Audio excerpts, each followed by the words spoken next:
on, guys? I'm Dennis. I'm here with my good buddy Andrew, Cary behind the camera, and our friend Noah as well.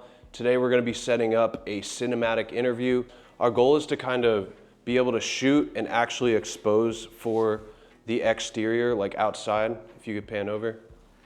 So we're going to actually shoot that way and expose for outside, and then motivate that lighting by lighting the subject through a scrim with the 1200D, and maybe potentially paint some stuff on the background and just make it look natural, cinematic, and because we have powerful enough lights to do that. So we're gonna try to just kind of go all out, create something really cool. Yep. So two light interview setup with some negative fill, some diffusion, and we'll just jump right into it. First thing we're gonna do is get our composition and our exposure, and we're gonna kind of go through the camera systems that we're using. So for our A camera, we are rocking the Sony FX6 with the 24-70 G Master. And for the B camera, we are also rocking the Sony FX6 70-200 G Master Mark II. And yeah, so we are kind of keeping this on the same camera system and same camera lens system as well to give us the same exact look. So we are also rocking these wireless transmitters. As you can see, Andrew's setting up this monitor, which will just kind of give us a little more oversight, so we don't have to switch between looking at tiny monitors. We can just kind of have both cameras transmitting to a larger monitor. So that'll give us a lot more flexibility on set. This using the ND filter, which is right here. So we're gonna expose for the outside and then blast in more light. I'm thinking the second angle, I probably do want it against a window like that.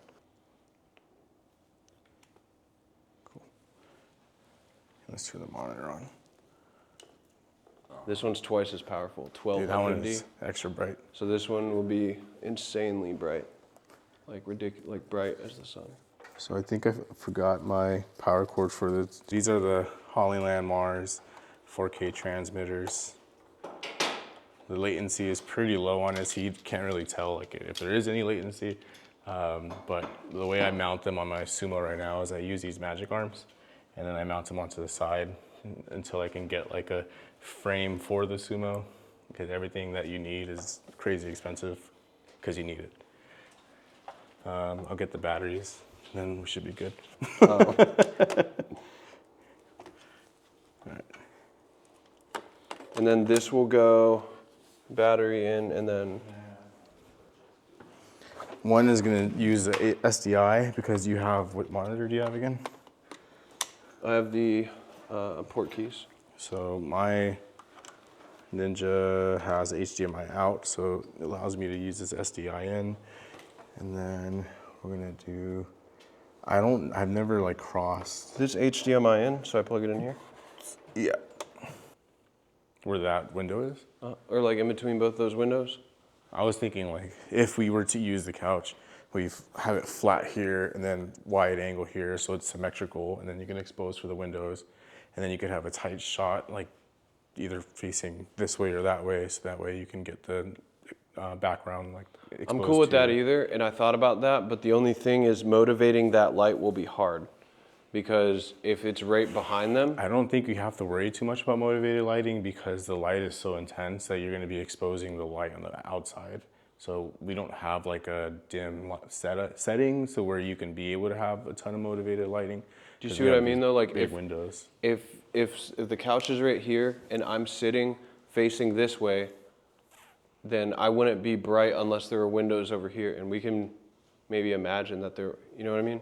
Mm-hmm. So like if they're sitting here, then it makes sense that these windows are what are blasting the light on. That's the only reason I angled it kind of this way. Mm-hmm. Mm. Would you rather do it symmetrical? We won't know until we have, I mean, yes, I agree, like the framing is always first, but since we're kind of like we're trying to figure out what we want to do. I think that like if we have the light set up, we can see what will look better as we're moving back and forth. Yeah, but then if we didn't like it, we'd have to move it, you know what I mean? Well, they're rolled. It's pretty easy to move them around. Like everything here rolls, so it's actually a pretty easy setup. So like, and either way, we have to set the lights up anyways, so. What if we just move the couch out of the way for now, bring in one of either these chairs or those leathers? Dude, I even think this angle's nice. Like just having the chair. It is, but not with this stock art in the background. I wanted that to be, it's like super stock. It gives character though. It's a lot more character than this. Yeah, or we could instead shoot your wide. Okay, how about this? Look, what if I bring the wide over here real quick? Yeah, bring it and then. Let me see how it looks. Yeah.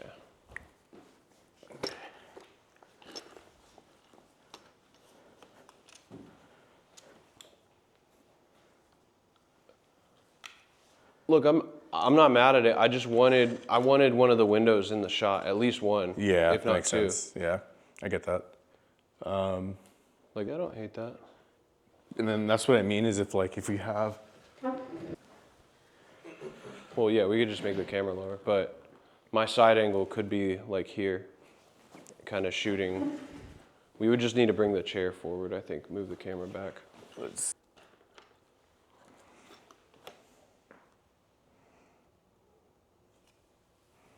Something more like that, but Where do you want camera to be at over here? probably like right here, like to the side. But I would want. Okay.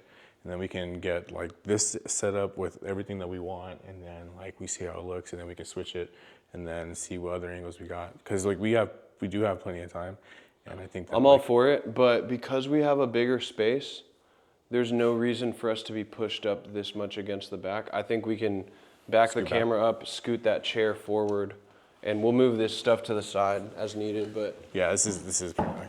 like I think giving that a little more breathing room, the chair, so it's kind of like front and center, and then we'll put these little side tables next to it with the plants. And All right, let's move the.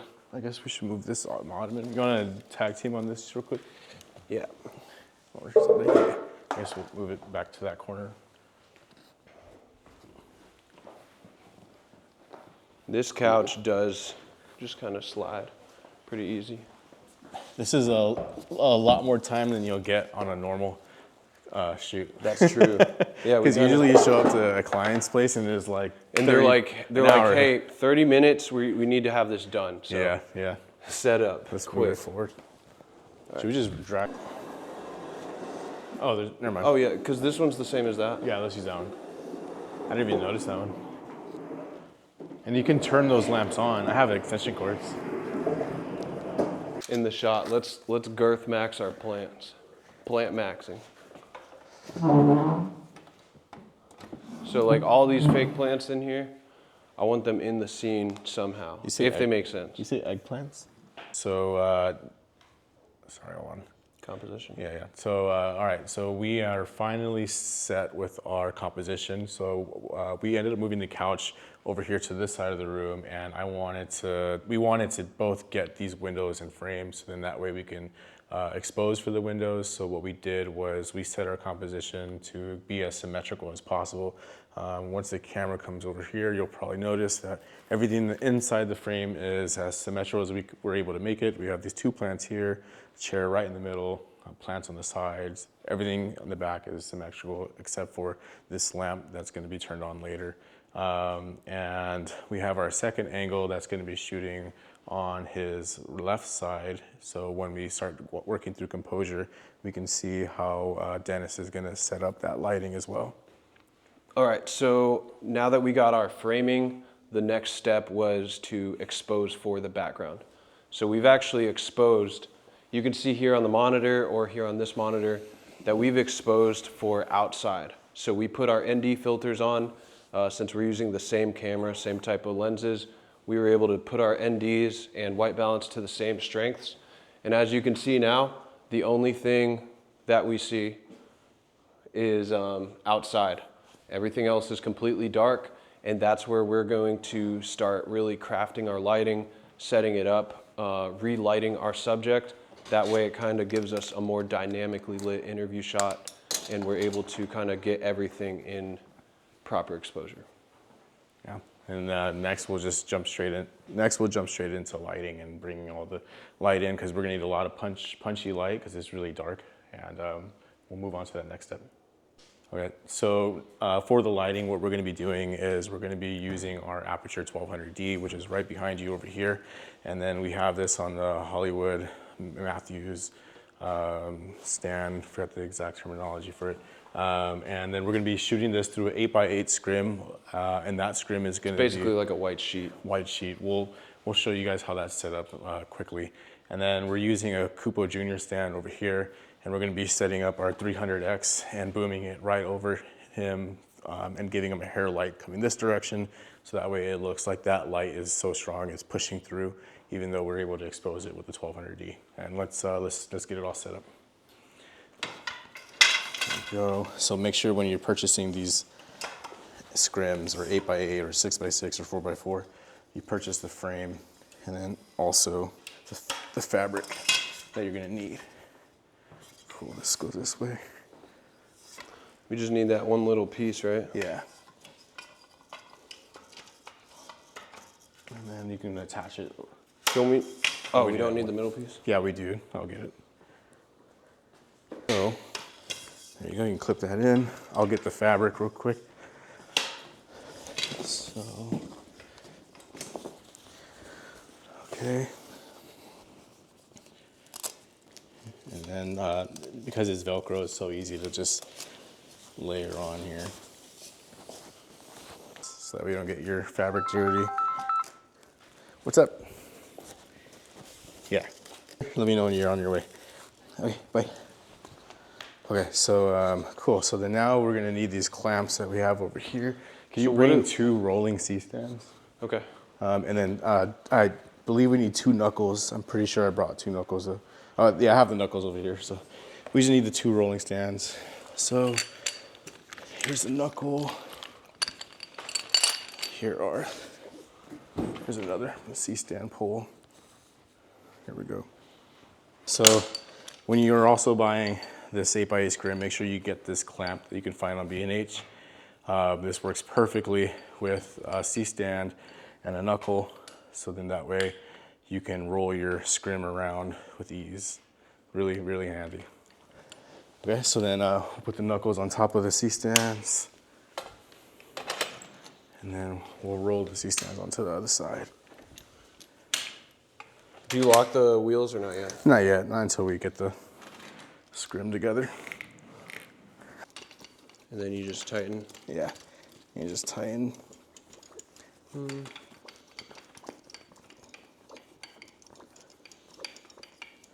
I used these on the side of the Columbia River in Oregon last month, and it was like a sail, man. I had so many sandbags on that thing. But it came out really nice. And all I did was, I wish I had bleached muslin to bounce it, but I used this to bounce to the sunset, and it came out really nice. Okay, so now. You want to rotate that way? Yeah. Here we go. Watch out for the light. Okay, so now we can clamp it in. And then we set it in the middle because the Excellent. bummer. Okay. Yeah, let's put it down real quick. So I'm setting it in the middle so that way we can raise it off the ground as much as possible, because our AD1200 is sitting on a high-rise Matthew combo stand. I don't have the Matthew Lowboy. The Matthew Lowboy will be able to, I think max height is like 6 or 9 feet or something like that. I think this is like 11 feet. But because it's so high, you have to make sure that your diffuser or your interviewee is a little bit of a higher stature. But this is the stand we have to work with today. So this is why I'm raising this scrim a little higher than usual. Okay. There you go. All right, and then we just roll this up so that way, because it comes with a little clamp right here, kind of. But I also think it might be at like 10%. It's at 23%. Yeah. So right now, as you can probably tell, is It looks pretty strong, but at the moment it's only at 23%. Obviously, you don't want to blast your client at 100 as soon as you turn your light on. So, pro tip: make sure your lights are at as low as possible before turning them on, or face them away from your client, so that way they don't get blinded. So we don't know what intensity we're going to need because we don't have anybody sitting at the chair. But I'm just going to punch it to 100 since there's nobody there, and then we can come back here and see what it looks like. Yeah. So I do like it, but yeah, it's A lot of starting to look a little sourcey. So what we can do is, if it looks a little too strong, a little sourcey, is we can add another layer of diffusion on it. Which I don't think it's that. I think it's because it's lighting the subject so nicely, and then the background, like the walls, are still a little dark. So I think we'll need to do something to kind of relight them, fill in some of those shadows. And I'm thinking maybe that's where the 600 or 300 could come in with a softbox. So it's not like super harsh, Yeah. but then just kind of relighting the back. And then we can use like a 60 or something for a hair light, because that's still more than enough. Or like the bar or something. I think the lightest light should go on that one, which would be the 300. Wait, Well, no, I got the 60. Oh, that's It's like even a better. 60 daylight. Yeah, yeah. So it's like, That's perfect then. it's over here. But yeah. Dang. It looks really good though. 1.5. And what I think for this space we need like one more 1200D from that side. And also, what it is is very like overcasty, and there's like no sun, so that way we can get rid of some of the shadows. It would work if you had another fill light. It would, but we would need a fill light as strong as your 600. are you at 800 ISO?